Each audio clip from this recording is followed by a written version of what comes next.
This is the Essex County District's Attorney Candidate Forum, and tonight we have two candidates for you. I'm going to start from my left, your right, and work my way over. We have James Shea, longtime Essex County Attorney. James O'Shea, a Lynn native, currently living in Middleton with Tara, his wife Tara, and their two daughters. And the other candidate is Paul Tucker, former Chief of Police of the Salem Police Department, 32 years as a Salem policeman, 7th Essex State Rep for 8 years now, and 2 decades as a faculty member for Salem State University and North Shore Community College. This is going to be a 1-hour debate. We have district attorneys outside of Essex County have made up questions based on their knowledge of the job. They are confidential. I have them right here in this envelope. I have not opened them yet. There are 6 questions to my understanding.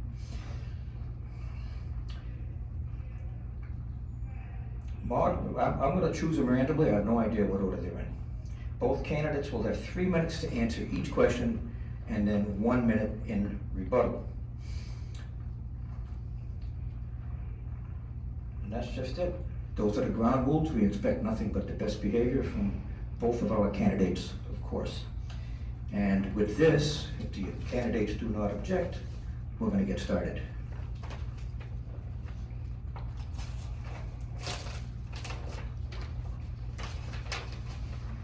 We did miss the coin flip to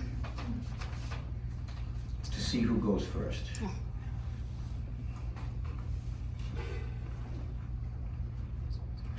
I'm going to flip it and let it land on the table.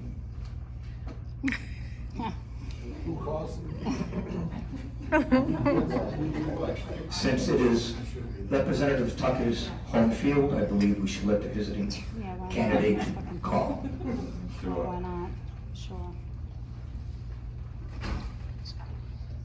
Heads. Tails it is. Tails it is. Mm-hmm. That's good. Mm-hmm. Tails was called by candidate O'Shea, so he gets to answer first. Actually, I called heads. Well, hey, what do I know? There you go. So, Representative Tucker will call. Will have the first answer.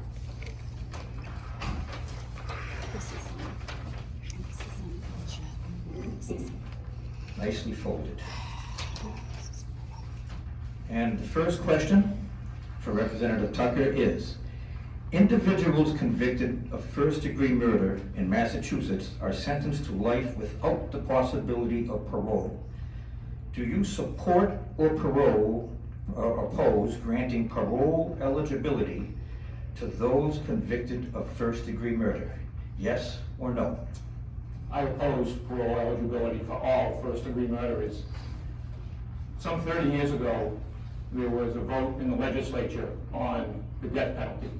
And it was a highly contested vote. It was actually a tied vote, and one vote was changed.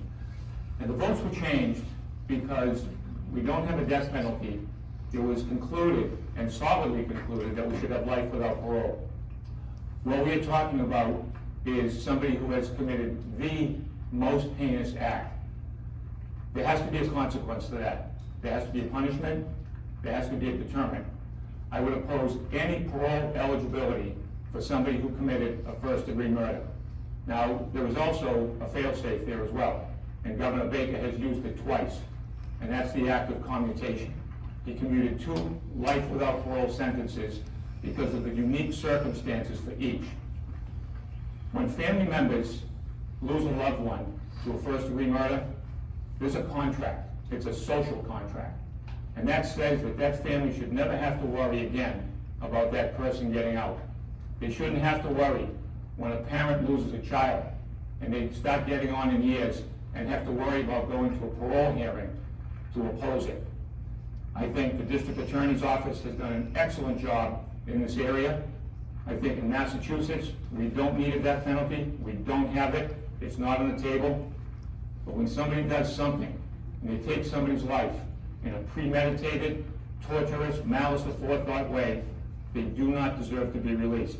So I would oppose any movement to make parole eligibility for a first-degree murderer. Thank you, Representative Tucker. Attorney O'Shea? Thank you, Bill. I agree with my opponent. I would not provide for parole eligibility for people that commit the most heinous act of murder in the first degree. I would point out, and this is an important point, my opponent has repeatedly said that as a legislator, he is the one that makes the law. I'll tell you that the law really isn't complete until it goes through the constitutional crucible that is the court system and the case law that really makes up the ultimate decision on how the law will be applied. In this instance, I would point out that my opponent has voted for in the past compassionate release for people who have committed the most heinous acts, and that's just wrong to the victims.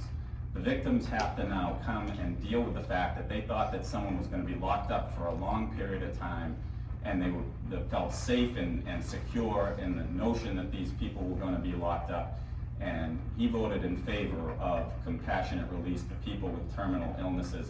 And what I'm seeing in this is that the victims are being just mentally tortured by this result. And a lot of these people who are alleged to have had terminal illnesses do not have, in fact, terminal illnesses and have been living well beyond the stated time. To simply answer the question, again, I'm not a politician, so when I'm asked a question, I answer it. Parole eligibility is a non-starter in terms of life sentences. Thank you, Councilor O'Shea. Rebuttal? Yes, please, 2 points. Lawmakers make the law. That's our system. We make the law and we set the punishment. I've heard my opponent say in the past that the law is rapidly changing in district court. I think that would be a very big surprise to our Supreme Judicial Court, to our appellate court, to the governor, and anybody that knows that the legislature, by statute, makes the law. In terms of compassionate release, we are talking about someone, a very, very few amount of cases. I know of no cases where somebody has outlived beyond what they should have been released. We're talking end of days. There was one compassionate release that I'm familiar with. Somebody had terminal illness, they were released, and they died 4 days later at home, and there was no objection to it. There's a process in place. The Department of Corrections, the commissioner, has a say in this. It's reviewed. There have been very, very few cases in this. The vast majority have been turned down, and I agree with that assessment. Thank you, Representative Tucker. May I? You may, Councilor. Thank you. My opponent has misstated my position regarding the law changing every day. What I get every day, because I subscribe to it as a practicing attorney, are the advance sheets from the Supreme Judicial Court, and the cases do change the law every day. I'm not talking about the district court changing the law. The district court challenges and pushes the law forward in order to get the changes that come from the higher courts. Just yesterday, my classmate, Justice Georges, released an opinion in Commonwealth versus Tate that addressed an issue of ineffective assistance of counsel and reversed the decision that denied a motion for new trial. These are the types of things that affect people's lives every single day. These are the types of things that I deal with every single day in and out of the court. We push the law forward, as Larry McGuire said. It doesn't always work out in terms of immediate results, but you have to keep pushing the law forward in order to get the results. To say that the legislature makes the laws, those laws are overturned, they're modified and tipped by case law every single day. So they make the law in theory, and I can give you countless examples of how statutes are missing the mark and how they're changed by lawyers just like me every single day. Thank you, Attorney O'Shea. My apologies, guys. I neglected to give the candidates an opportunity for their 3-minute opening statement. So we're going to do that before we go to the second question, and we'll be starting with Representative Tucker. Thank you. My name is Paul Tucker. I got a 32-year career in law enforcement, worked on every type of case. I spent the majority of my career as a detective, working hand in hand with the DA's office as part of the prosecution team, and it is a team. I had over 1,000 cases that I supervised or actively worked on. I was part of the domestic violence assessment team. When we do interviews of child sexual assault victims, we actually call it a team. After my career as a detective, Mayor Driscoll appointed me police chief in 2009, and we got to work as innovators, something I've done at every milestone along in my career. We brought social workers in to work with the police officers, not to replace them, but to work with them, working on de-escalation tactics, working on making sure that folks with mental health issues, substance use disorder, oftentimes dual diagnosis, make sure we did our best to keep them out of the system. The community impact unit that I created also took on a new task with the opiate addiction scourge that we've been unfortunately facing. We sent a police officer and a mental health clinician to every person's house that have an overdose and offer them help. I oversaw a budget of $12 million, 115 employees, made impactful decisions. In 2014, I was elected to the State House. I served on every committee that touched upon police reform, criminal justice reform. I currently sit on the Mental Health Substance Use Disorder Committee. And in that way, I've had a front seat at the latest in the last 8 years of the most transformative time in the Commonwealth when we did criminal justice reform, police reform, the licensing of police officers. I've been there making the law, having a seat at the table. I was the only non-member of the Black and Latino Legislative Caucus to work on making sure that police reform and criminal justice reform was fair to all. I've had a long career in public service. I've spent my entire adult life, and my experience, the depth and breadth of my experience, in my view, and that of John Blodgett's, Kevin Burke's, Maura Healy's, and over 100 local, state officials agree with me. That's why I believe on day one, I'm best suited to become Essex County District Attorney. Thank you, Representative Tucker. Attorney O'Shea? I want to start with an apology to anybody that thought that they were coming to see the amazing human rights activist Amal Clooney. That'll be next month. So you're stuck with Paul and I tonight, unfortunately. This office is a public trust. It's a public trust that is given by the people. It is not a baton to be passed on by politicians from one politician to another. It's not about people giving endorsements and giving their blessing to the office. The public will decide. And the public has always decided historically to put someone like me in this office, someone with practical experience in the law, someone that has practiced law and developed their craft and knows the law, knows how to apply it, and knows how to seek justice and public safety for all people, not just the people who are politically aligned. My opponent has said that he's handled 1,000+ cases as a police officer. What I can tell you is that there is a limited interaction with the police and the court system. The idea that this goes from arraignment to verdict and that the police are involved in every step is ridiculous. Most cases are not tried. In fact, most cases are resolved by way of plea, by way of collaboration between the attorneys in the session, between the assistant district attorneys and the defense attorneys like me. We put our heads together, we assess all the facts and all the evidence, we take into account all the victim input, and we come to a resolution that does not include the police. If you go through this in the anatomy of a trial, you have arraignment where I do bails, where both the assistant district attorney and defense attorneys do bails. The police are not involved. You go to a pretrial conference after that, and the police are not consulted, and sometimes the case resolves by way of plea, and sometimes it doesn't. You go to a compliance date where we exchange discovery, and the police are not necessarily involved in the courtroom. The only times they're there, really, are on motions and on trial dates.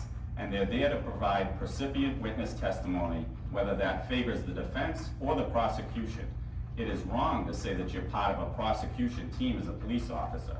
It indicates the type of antiquated, outdated thinking to take one side over the other without considering the exculpatory evidence that has to be presented in order for us to achieve justice.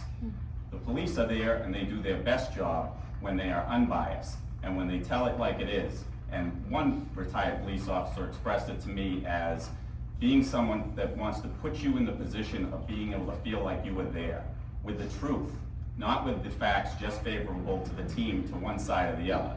Justice requires that we take all the evidence and that the best of the police give us just that. I'd ask that you, as we go forward here and answer all these questions, consider about who has a plan versus who's using political rhetoric. Who is setting forth a detailed plan of action for what they're going to do in this office versus someone that's talking in ambiguous terms. And I think that when you consider that, you'll agree, and I hope that you'll consider giving me a vote. Thank you. Thank you, Attorney O'Shea. And with the opening statements out of the way, we will move on to another question.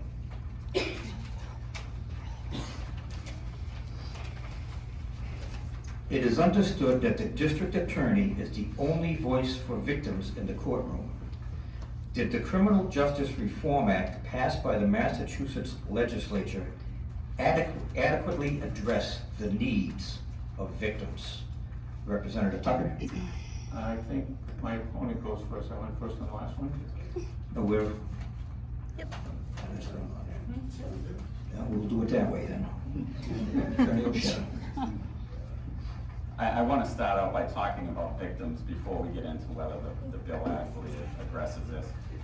There was a piece that went out not too long ago that alleged that I don't do any work with victims, which is absolutely preposterous and insulting to my partner who's in the front row, Attorney Helene Morris. We have worked with some of victims of the worst human rights abuses in our immigration practice, absolutely imaginable. Every kid, every young person that I work with who is suffering from the disease of addiction has been the victim of heinous crimes in one manner or another. I had already spoken in my opening about how every plea disposition that we have, there's a victim's bill of rights now. Every plea disposition that we have considers the rights of victims. To suggest that I don't have any experience in my 24 years of working as a defense attorney for indigent defendants with victims, it borders on the absurd. I think we can do a lot more in terms of the bill, in terms of working with victims. But I do like some aspects of the law in the sense that now we have victims' rights.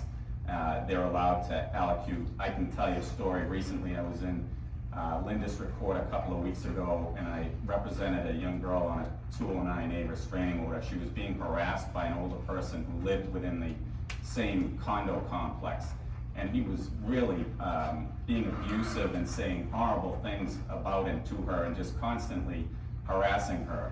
And even though I only represented her on the harassment order portion of the case, I went with her and I held her hand and I helped her allocute and I helped her address the court and tell the story about how this has affected her everyday life, how she doesn't feel safe anymore in her home.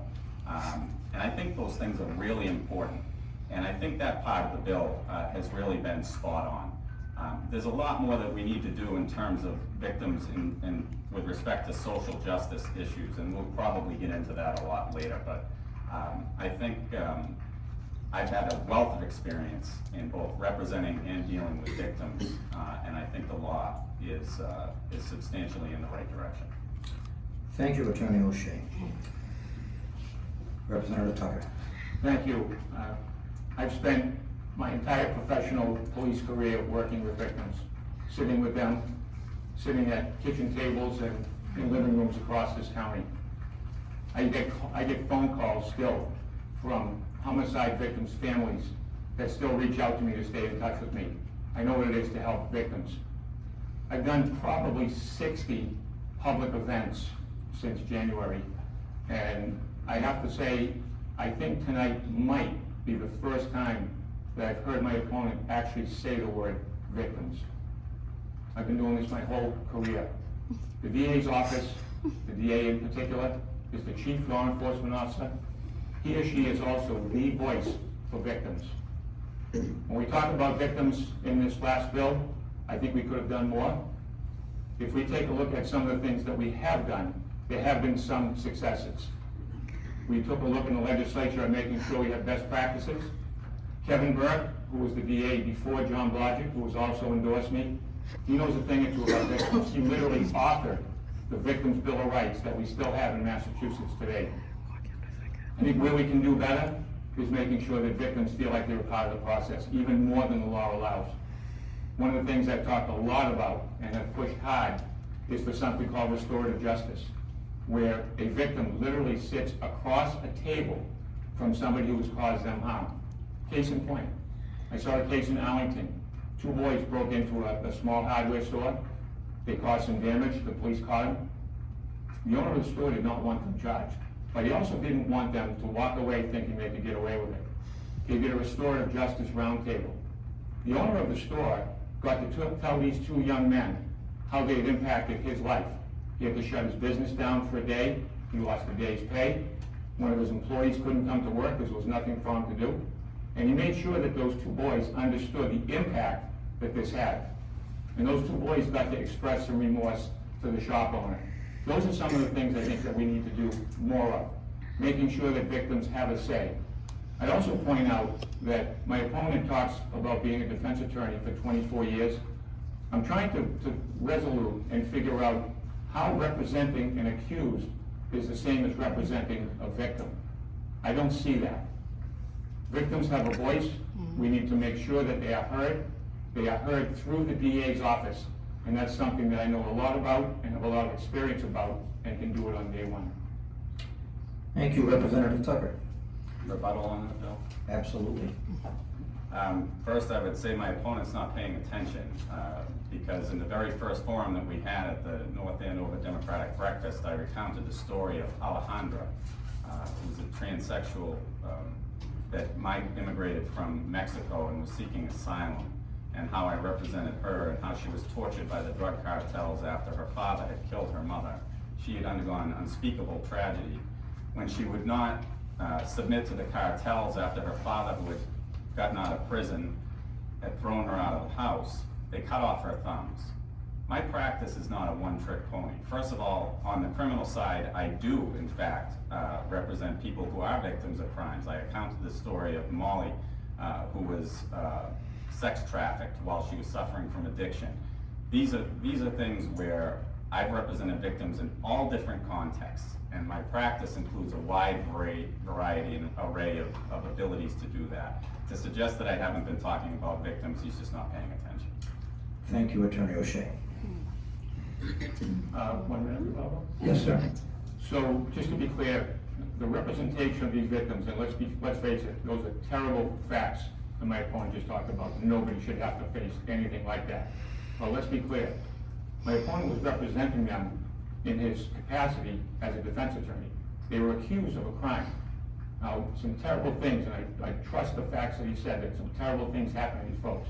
But his involvement was defending that person as an accused, facing the court. And I think there's a big difference there, facing the victims and working as I did on my side of the criminal justice system. Thank you, Representative Tucker. We'll move on to the next question.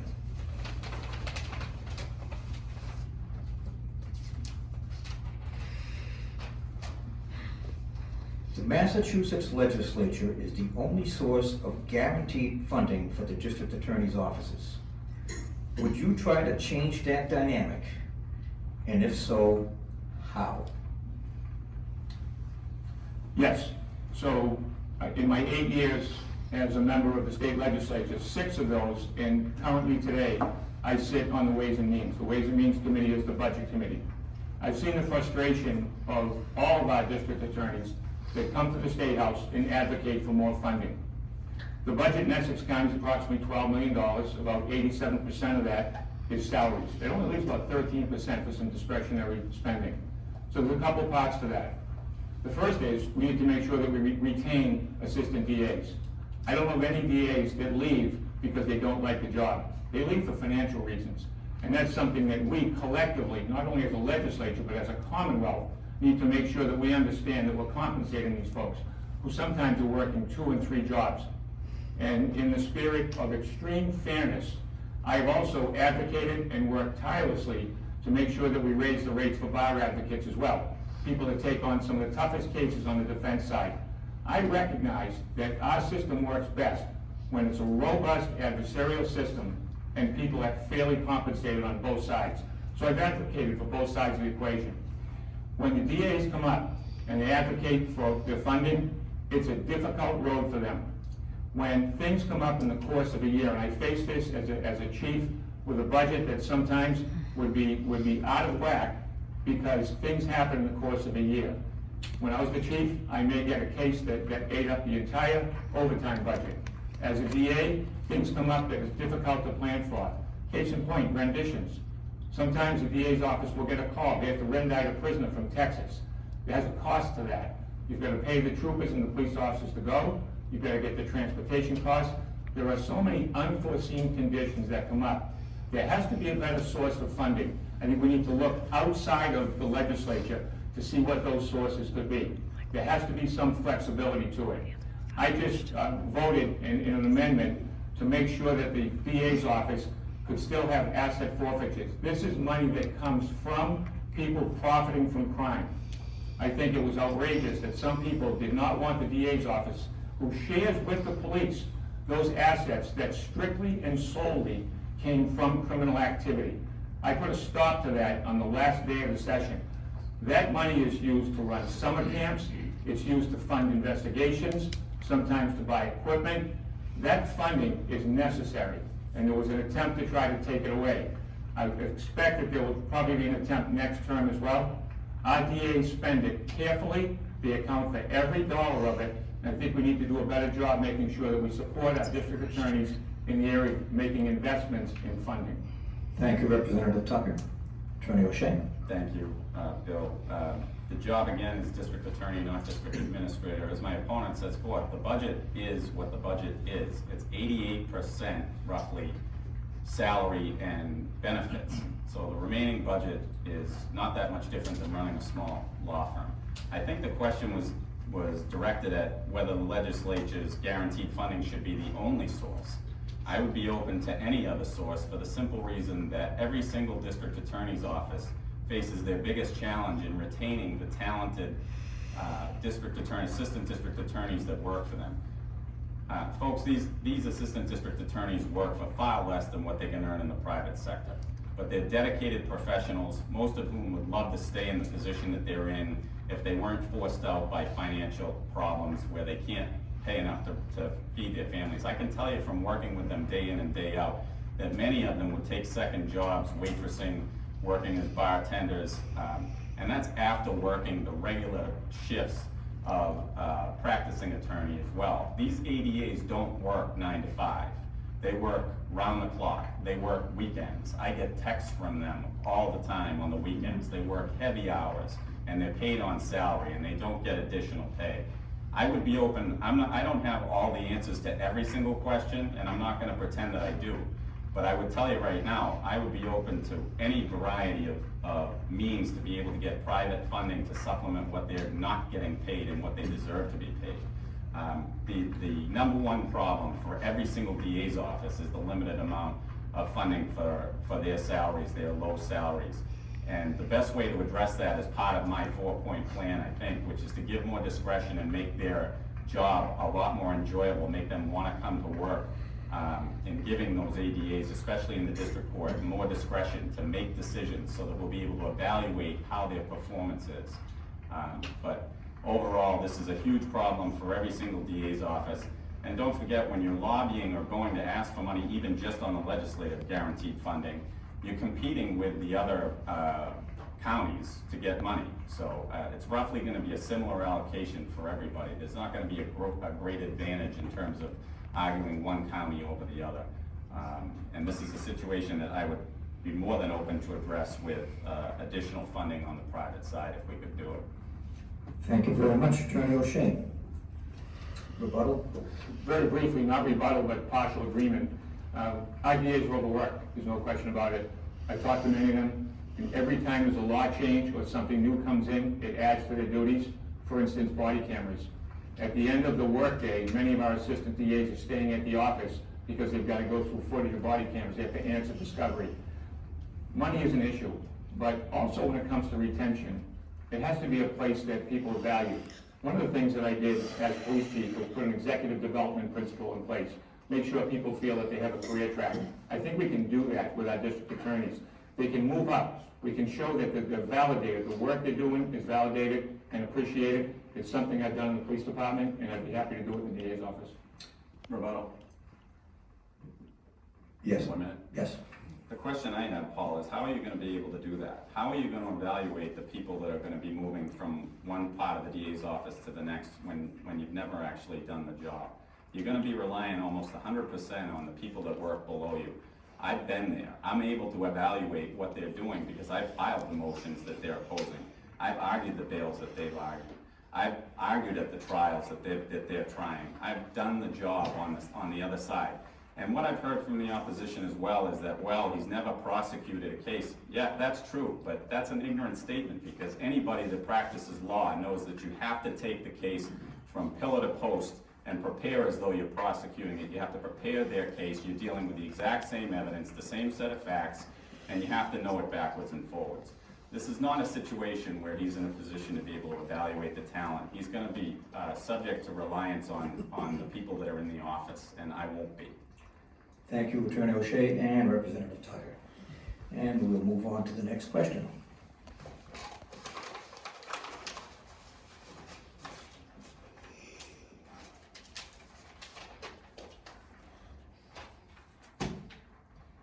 When a district attorney's office first receives a case, how does it originate and what is the process for handling it? Attorney O'Shea. Thank you very much. So I'll take you through the anatomy of the case. This is right in my wheelhouse. There are a number of ways that the case can come to court. The first would be by an arrest, and then the defendant is brought to court and the district attorneys are given the information from the police. That is a typical way that it happens. There's another way that can happen on what's called a summons arraignment. And that's where someone is given a notice from the court in the mail to appear in court that day, and the district attorney is given that information. They're given the complaint. They almost routinely get the information on the date of arraignment when they're appearing in court, and they take it from there. The arraignment process deals with a bail. One of the difficult parts of their job is that they're required to make spot decisions in very short order in evaluating their cases, because they're receiving the information that morning as to what's occurred in terms of the crime that's alleged to be committed. And they're not getting one at a time, particularly in Lynn. They're getting inundated with any number of overnight arrests or summons arraignments. There's another way that someone can be brought to court, and that's by not immediate arrest, but by what's called a straight warrant. Straight warrant gets put in the system where they are not immediately able to, the police are not immediately able to locate a suspect, and someone has alleged a crime against them and there's probable cause to believe they've committed that crime, and they have the name of the individual and the address, but they put out the warrant for the arrest of that person whenever they're encountered by the police, and then they're brought to court as well. So you start out with the bail argument at arraignment. That's the first discussion you have. That's the first review by the district attorneys of the case. And you proceed from there, and you decide whether or not the person's going to be released. If the person is going to be held on a bail, then you set, within the district court, you set a 30-day return date to bring them back for a pretrial conference. It then proceeds from a pretrial conference to a compliance and election date for an exchange of information. Then you file whatever motions you have, and as I discussed earlier, a lot of these dates are not involving the police whatsoever. And finally, ultimately, you decide on a trial date if that's where you're going to go, if that's how the case is going to be resolved. But as I said, almost 90% of the cases resolve short of that trial date, short of that officer having to come in and testify and provide evidence. And it's usually just between the attorneys. Thank you, Attorney O'Shea. Representative Tucker. Thank you. So that is a process, that is a procedure, and it's pretty basic. What I'd like to focus on with this question really is some milestones along the way. What are the decision points along the way? And there are a number of them.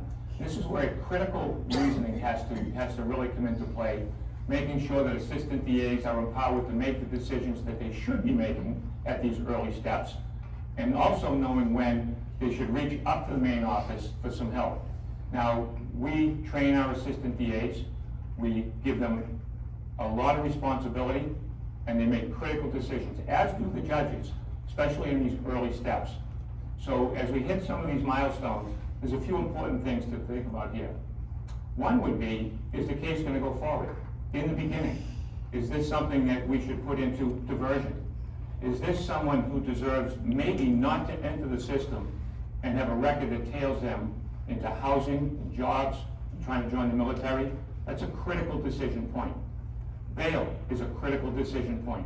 We ask a lot of our judges.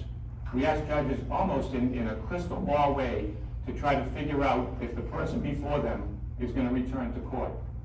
There's another critical juncture that's been a big part of the discussion that we've had in this race, and that's the 58 days, detentions. Should somebody be held prior to trial as a danger? Now, I've heard a lot from my opponent about the 58 days. the amount of 58As that are being filed, and the fact that he says that there are way too many of them. Two things on that point. John Blodgett runs the Essex DA's office right now. John Blodgett is not on the ballot in September. Paul Tucker is. I make my own decisions, and I make sure that people are empowered to make their decisions as well. At least half of this campaign, I felt like my opponent was running against John Blodgett.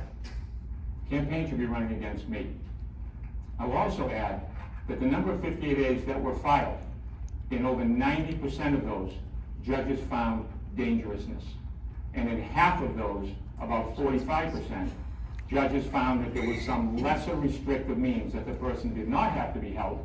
That maybe it's a bracelet, maybe it's a curfew, maybe it's a drop-in day reporting, depending on the level of restriction that's needed to keep the public safe. These are all decision points along the way. My opponent adequately covered the procedural steps, but I think it's very, very important along the way to see where these critical steps have some really important decisions. And it really should be a team effort between the assistant DAs who are in the trenches with a stack of files that they start with, knowing when they need to call for help and when they can make a decision. And then it's up to the district attorney himself or herself to make sure that they back up their employees when they make a decision. That's what I'll do. Thank you, Representative Tucker. Attorney O'Shea? My opponent has never argued a 58A. I've argued dozens, if not hundreds of 58As. These statistics mean nothing to me or to him, because the 90%, he couldn't even tell you the components that go into a 58A and the 2 or 3 different procedures before you get to actually having a decision by a judge. That 90% is simple nonsense, and I can get into the details, but what's way more important is that I have a plan to limit the number of 58As that are being filed, because we are filing too many, and the social justice issues that arise from that, the statistics don't lie, my friends. This is a situation where you have more of these motions filed in Lawrence than you do in whole other counties. And there's a direct correlation between this and the disproportionate incarceration of people of color and people of the Latino community, and we need to stop that. That's not justice. It's not making us any safer. The district attorney's office has the ultimate weapon for people that we determine are dangerous, and that is to indict them, and that's what I'll do. This is not a soft on crime approach. This is a social justice approach coupled with the approach to eliminate the overwhelming number of these motions. Thank you, Attorney O'Shea. 1 minute rebuttal. Yes, sir. Thank you. So I supported Governor Baker's attempts to increase the amount of offenses that we could hold somebody under 58A. We're talking about thousands of images of child pornography. We're talking about multiple OUI offenses. We're talking about child sexual assault. I don't think anyone thinks that some of those people should be released to the public. I've been a bit confounded by my opponent's position. I've seen in several instances where he's criticized me for accepting and agreeing with Governor Baker's assessment that we need to increase it. And then in the Commonwealth magazine, when he was asked about it, his quote was, "It might make sense," when he was asked about increasing the 58As and the detention. So there are two sides of the same coin. I've been very clear about mine. We need to make sure we have good discretionary decision-making, that we're holding people to keep the public safe, and we're allowing people to be released when it can be done, when it's compatible with public safety. Can I address that where he brought up Governor Baker's bill? I would save that for my closing statement, Attorney. And we will move on to the next question.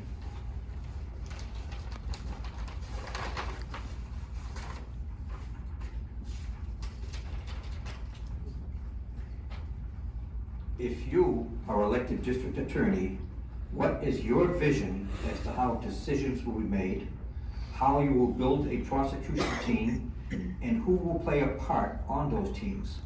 And why is that important to your vision and to the people of the county? I think it is important. I think people have a right to know what their district attorney, what his vision is, what her vision is. I've done this on the police department. I rose through the ranks. I was a first-line supervisor. I was a captain for 17 years, ran the detective division, and then took over as chief. As I said earlier, I had an executive development principle in place, making sure that people had a career track. If somebody had a specialty that they wanted to get involved in, I would support it. on the police department, we had so many different areas that officers, men and women, could get involved in. I would do the same here. I think I've been a pretty good evaluator of talent. I know the people, I know the DA's office, I know how things work. And as a district attorney, I think we need to have that type of vision to be forward-thinking. There are so many different ways when prosecutions can go forward with evidence-based practices. There are so many things that have evolved over the years. We know the brain science development.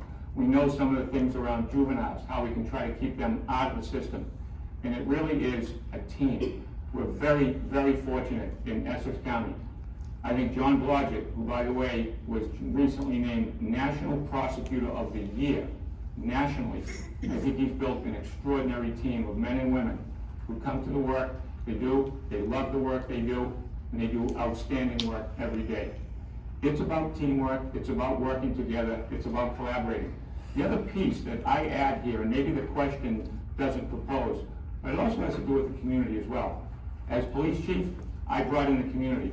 I worked with every agency, every nonprofit. I made them part of the police team. We took over an abandoned building in Salem, the police department did. And I was criticized for it, saying, what does this have to do with law enforcement? It had to do with building community responsibility and community partnerships. The On-Point program that we built on my watch as chief has become a model, not only for the state, but the country. We've received a number of accolades and awards for it. We brought in folks from the Latino community. We ran English as second language classes. We did teen girls health after school programs. And some people would say, what does this have to do with the police department? It has everything to do with it. It's about building the community. And that's what I'll do as DA as well. Thank you, State Representative Tucker. Attorney O'Shea. For 3 minutes, I heard absolutely no plan whatsoever, no details on how this is gonna happen, how you're gonna change the office, how we would put forth new ideas and bring in people to support and develop those ideas.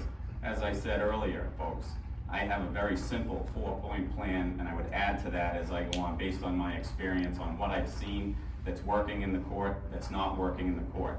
Starting with those 58 days to address the social justice, the social injustice of incarcerating disproportionate number of people of color.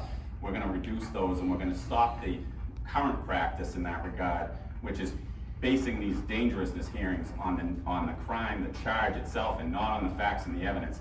Every defendant deserves to have their case evaluated based on the facts and the evidence before them, not the nature of the charge itself. And that's gotta change, and it will. That'll be step number 1. Step number 2, my partner is an immigration super lawyer designated by Lawyers Weekly. One of the things I'm hearing on the campaign trail is that we are simply not doing enough with the victim visas, the U visas, another reference to victim that I've made throughout the course of this campaign. And we need to streamline those, because the federal government will simply not wait for us, and it's just unjust to keep them suffering and to not give them the benefits they deserve. Thirdly, I'll increase the discretion within the district attorney's office, within the ADAs, in the district courts. The only way to truly be able to evaluate them is to give them the freedom to start making more decisions and not have to call up to the main office for every little thing. And that's basically what they have now, is a stranglehold on the office. And fourthly, based on my experience in other counties, our IT in Essex is woefully behind the times. These DAs are forced to use things like CDs and discs, and they're burning discs for all these things. They're making copies. Our time is our stock in trade as attorneys. So you asked about how I would set this up. The hierarchy is simple for me, because I know all the people that will do this job well. I know so many lawyers who I can bring back. I know so many great prosecutors who left the office only for financial reasons, who can come back and help me day one in executing a very specific, detailed plan of action to make the changes within this office that simply have to be made. And you only know that by doing this, folks. You only know this by being in the courtrooms, by experiencing it every day, by lamenting the fact that things aren't being changed, by lamenting the fact that people are being unjustly imprisoned beyond their time. And for things that you just can't treat all cases based on the nature of the charge the way they are now, and that's just so unjust, and I'm going to change that right away. Thank you, Attorney O'Shea. Thank you. I've listened to my opponent a number of times, a large number of times, talk about the U visas and the backlog, that he heard there's a backlog, somebody told him there's a backlog, and frankly, it alarmed me. because no victim of crime who's waiting for entry into this country should have to wait. And he went on at some length about the backlog of these U visas. So I did what I always do. I did my homework. I found out about the backlog. I have it here. Since this year, there's been 49 requests for U visas. 24 have been approved, 18 have been denied. Some were denied because the victims were uncooperative. Some, the qualifying crime wasn't the right kind. And some, the victims were not helpful as they should have been. There are 7 pending. There is no backlog in Essex County. There is no backlog in Essex County. I did the homework on this after listening to it. There's also an assistant DA who apparently has done an excellent job here by all accounts that I could find. My opponent talks about hiring his law partner and bringing him in to clean this up. I don't think that's necessary. Thank you, Paul. It's more than necessary. I have no idea where you get your statistics, but they're wrong. You can talk to any of the community action groups in Lawrence. You can talk to any immigration practitioner. Don't take my word for it. You don't have to accept these statistics that are being thrown out of thin air. This is a simple matter of reaching out to the people that actually do this work. They do this on a charitable basis in most cases. I've met with the lawyers in the community action groups in Lawrence, and they're telling me this. My partner has confirmed this for me on a regular basis from AILA and the other groups that are involved in this. The current office has a terrible track record on immigration-related matters, and there's no disputing that. It really isn't. Thank you, Attorney O'Shea. We will move on to the final question.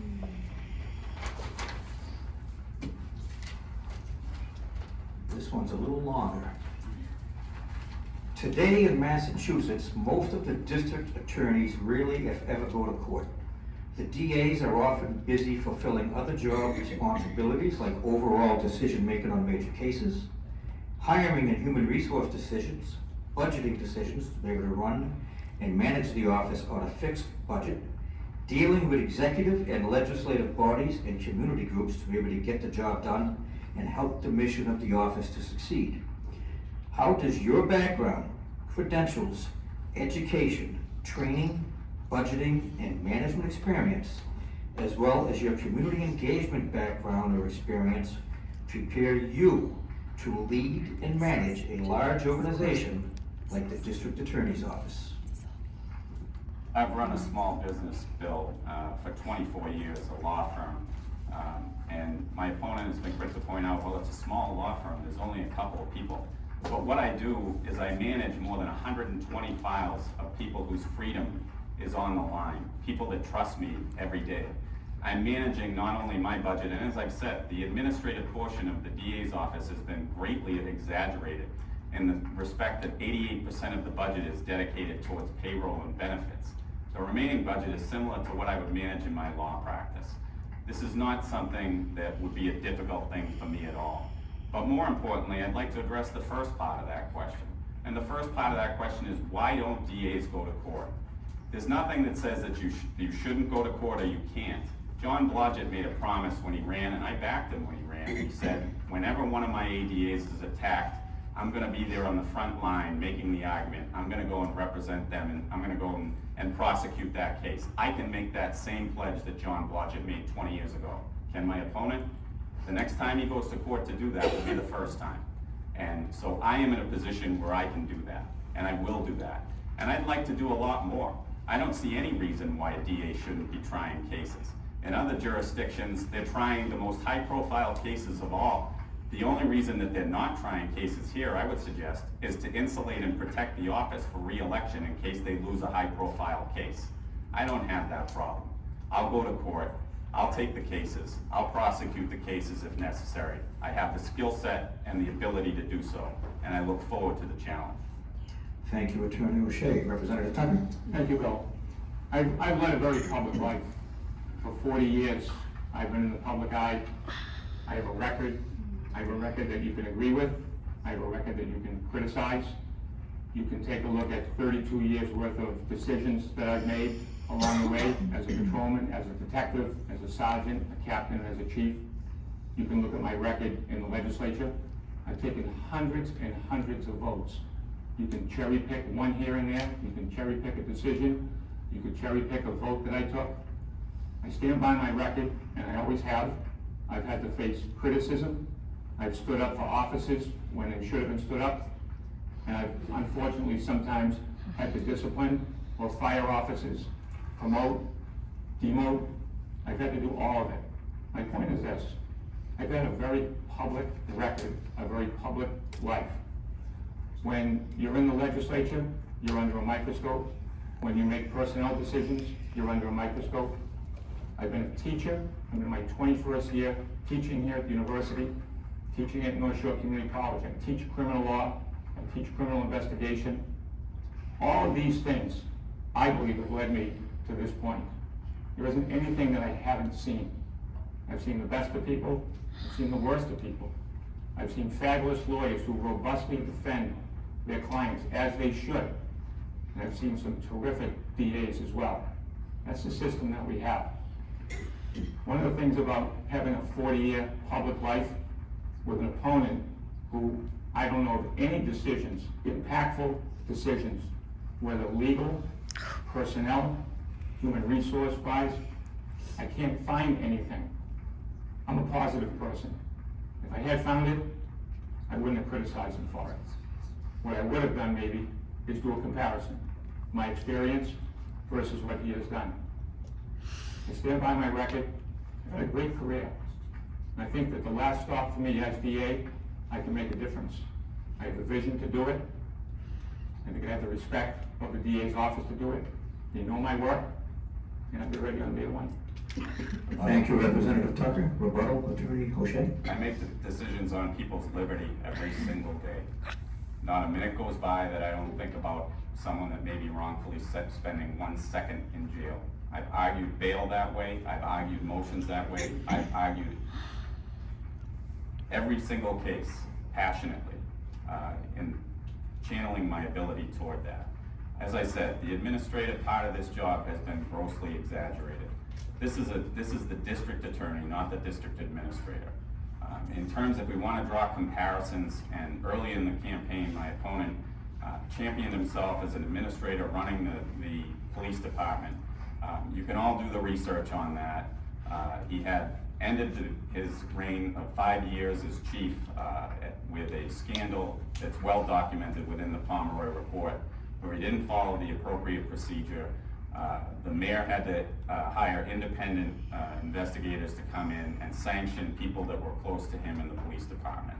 I have the ability to do this because I've been the one that's been making the most important decisions for individuals, and I want to change that to making the most important decisions for Essex County and for all people. Thank you, Attorney O'Shea. Representative Tucker. Thank you. Managing a complex organization of 115 people, 115 men and women, it's difficult. Impactful decisions have to be made every day. And I did that for 24 years as a supervisor, including 5 as chief. When you make those decisions, you make the best call that you can. Fortunately, there's a procedure in place, and in this particular case that they have repeatedly cited, the one case out of the hundreds of decisions, personnel decisions that I made, in this particular case, it was sent for a secondary review with the mayor, with me working. And if you do read the report, the first thing you'll say is how cooperative I was and how we had so many of these issues already under control and we're working toward the rest. The other thing that you will not hear my opponent say is that under my watch as police chief, we became accredited. Accredited is the gold standard in policing. It's the state accreditation. We got that on my watch. You will not hear that, and I don't expect him to tell you that. But I do think when you have the mantle of leadership and you have to sit in the chair to make the decisions, it can be difficult. It's very easy to criticize from the outside when you've never had to do that. I've had to, and it's difficult, and sometimes you agonize over decisions, but you do the best you can. Thank you, Representative Tucker. That completes the 6 questions. I want to thank Attorney James O'Shea and State Representative Paul Tucker for being here, and also the members of the audience. Appreciate it.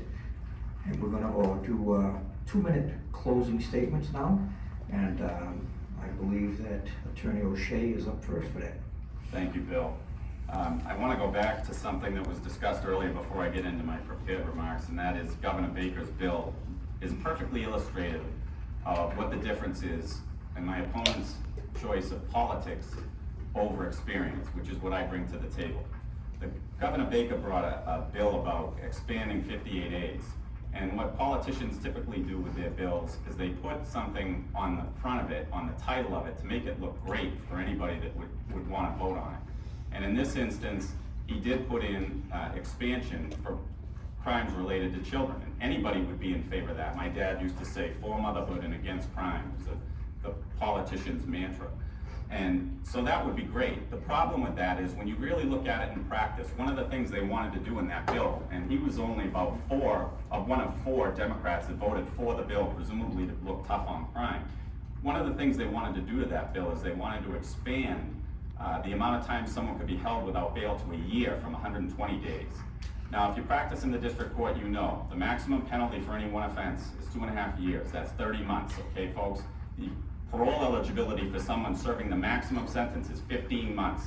So hypothetically, you could have somebody that serves a max sentence of 15 months versus someone who is accused of a crime but presumed innocent and is held for a year. And that person could be found not guilty and be in jail for a year, almost the same as somebody was convicted of the max offense. That's just wrong. And if you know that, you vote against it. I'll just conclude by saying this. Tonight we've had to answer questions about all kinds of things relative to the justice system, about bail, about motions, about pretrial, about discovery. I've done all of those things. I know how they all work. I know how they work within the system with the district attorneys. I know what it takes to do this job. And for all those reasons, I'd ask that you pick experience over politics. This is more of theory versus practice, and I'm the practice end of it. I hope, and I really humbly appreciate your time tonight, and I really hope you'll consider voting for me either next week in early voting or on September 6th. I'm here to earn your vote, folks. I'm not here to have it given to me by politicians or anybody else. And if you don't want to vote for me, I hope it's based on the merits. Thank you, Attorney O'Shea. Representative Tucker. Thank you, Bill. And first, let me say thank you to my family who are here and all my supporters. You've helped me this last 8 months. It means a great deal to me. I had some prepared remarks that I would continue to talk about my experience and why I am best qualified and most prepared for this job. But there's been some events in the last 24 hours. I call it a day in the life of a district attorney. Yesterday, extreme violence was visited upon the great city of Lynn. 3 people lost their life to a murder and another person to a suicide. I worry about the city of Lynn. I worry about the fabric of Lynn. I worry about the fabric of communities that have been visited upon by such violence. I worry about the police officers who have to respond to these calls. I worry about the family members who have lost loved ones to this violence. I've spoken with those folks before. I know the impact on it. The district attorney's office has a crucial role to play here, making sure that communities feel safe, that offenders are held accountable. This morning, an extraordinary thing happened. Somebody was brought to justice 36 years after a murder. A young girl who was in Salem. I was a patrolman at the time. I remember the case, and I became a detective a couple of months later and worked on the case in a tangential way. The family this morning, because of John Blodgett and his team of prosecutors, his team of police officers, the state police contingent attached to the DA's office, the local police officers, this was a team effort. And because of that, the Gravel family has closure and they have justice. I hope the families in Lynn yesterday can be healed. I hope the community of Lynn can be healed. The DA has a tremendous role to play here. Being a community person, a caring person, showing folks that you can be tender and caring and be tough when you have to be. I know that balance. I can do this job. I appreciate everybody's attendance here tonight, no matter who you're voting for. This is important. This job is important. I ask you to vote for me on September 6th in the Democratic primary. We'll take over in January. We can do some good things. When opportunity meets experience, good results can happen. Thank you. Thank you, Representative Tucker, and thank you to both candidates this evening. We appreciate it.